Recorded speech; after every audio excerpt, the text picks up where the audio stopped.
জীবন একভাবে না একভাবে পার হয়েই যায় আব্বা, আখেরাত পার হবে না বাপ, আখেরাত পার হবে না আব্বা। অস্থিরতার কারণে আমরা বললাম,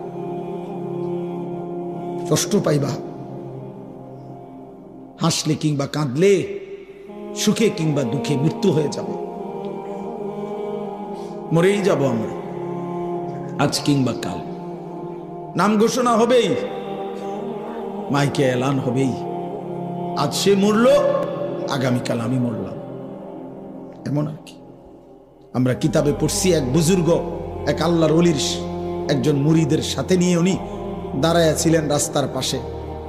তো এই সময় একটা লাশের খাটিয়া নিয়া ওইখান দিয়া মানুষ যাচ্ছিল।